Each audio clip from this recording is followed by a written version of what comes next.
Hey everybody, I thought I would explain to you guys and gals a little bit about why the power building approach works so well.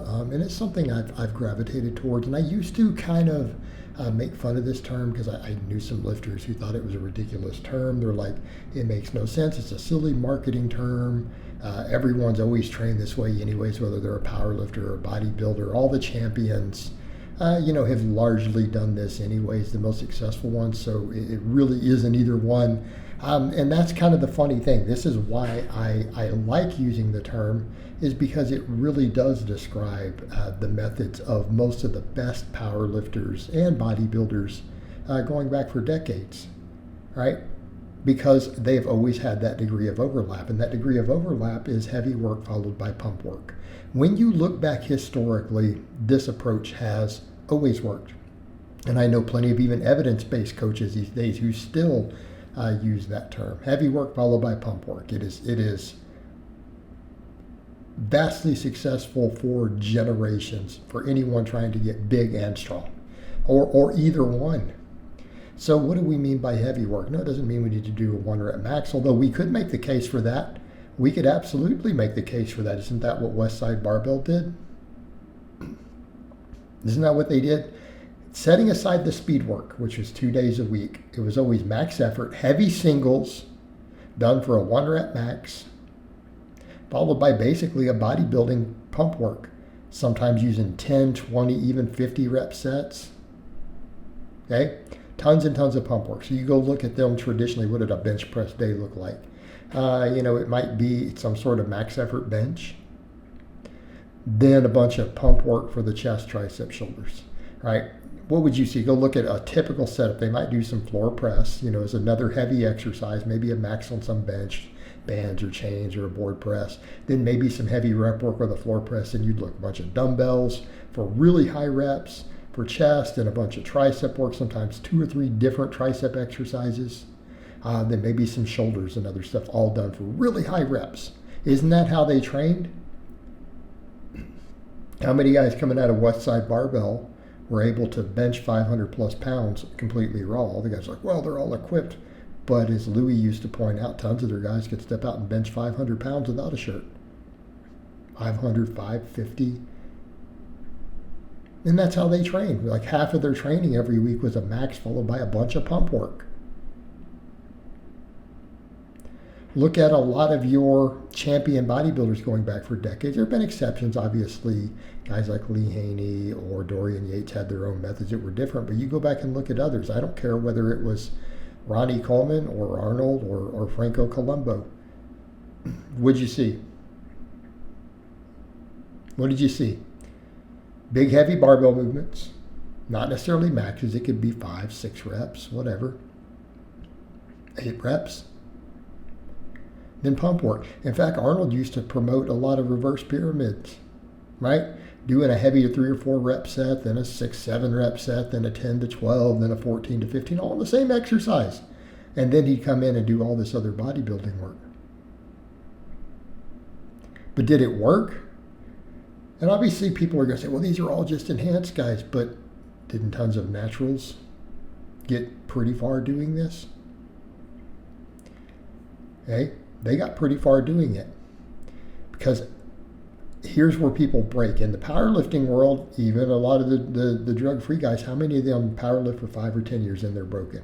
The guys who did the high specificity, they only lifted heavy, high specificity, tons of squatting, tons of bench pressing, done for heavy work, almost nothing over 5 to 8 reps, a little bit of accessory or assistance work, oftentimes heavy. I've seen tons of powerlifters who became great, who used all sorts of linear progression, but always kept heavy on the big lifts, and then, 5 to 8 rep sets on some supplemental work. Produced a lot of champions who broke. Why? Because they're doing nothing but lifting all the time instead of focusing on building new tissue. Sure, they're neural drivers. Yes, they still built muscle. Yes, they had a lot of myofibrillar growth, a lot of neural drive, but they break. It doesn't allow for enough total new soft tissue, doesn't allow for all the support musculature, and everything's just heavy. Compare that to the guys who did the other approach. How many of them last longer? The guys who trained more like bodybuilders in their powerlifting lasted longer. When 80% of their training is just hypertrophy that looks like bodybuilding pump work, they are in the game longer, even if the lifts were pretty similar. Even if they were no better than the other guys, they kept doing it 10 years longer. Come over to bodybuilders. How many really good natural bodybuilding champions over the years? The same approach. How many of them continue to make progress for decades instead of just stalling? Because if you're only doing the pump work and there's no huge focus on progressive overload, what ends up happening? And if you're not using a bunch of gear, it does stall out. The guys who came in and did a more power building approach gained muscle longer as naturals. So all the other guys who do this stuff, you'll see the ones, well, I don't ever really lift heavy. Everything is over 8 reps. Everything. Who are naturals, they gained really good for 4 or 5 years, and then they really do stall. Go look at anyone who's drug-free who continued to make gains at the 10-year and further mark. They tend to focus on big, heavy lifts and then all their pump work. They didn't only do the pump work. Most of them have pretty respectable squats, pretty respectable bench press. May not be maxes because they don't ever test them. But how many of those guys you see who are doing rep work with 315 on the bench, 405, 450 on the squat, do 4 or 5 reps on a lot of it. Okay? I've seen the same thing. They're the guys who keep making the gains at the 10-year and further mark. So here's kind of the point to be made. When you start comparing these different demographics, the powerlifters who only lift heavy break sooner and they're less jacked. The bodybuilders who only focus on the pump and not on progressing on their big exercises first, and then doing most of their training is true hypertrophy training, they gain longer. In both cases, they stay in the game much, much longer. Biggest difference is that powerlifters are more concerned with building the 1 rep max, whereas in the bodybuilders are more concerned with aesthetics and symmetry, making sure they build all the muscles with the smaller work, right? Focus on proportion and aesthetic, not just growing the muscles that help the big lifts and support them.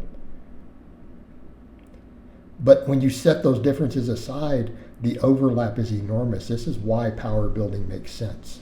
It has a historic track record of success for the long game in both endeavors.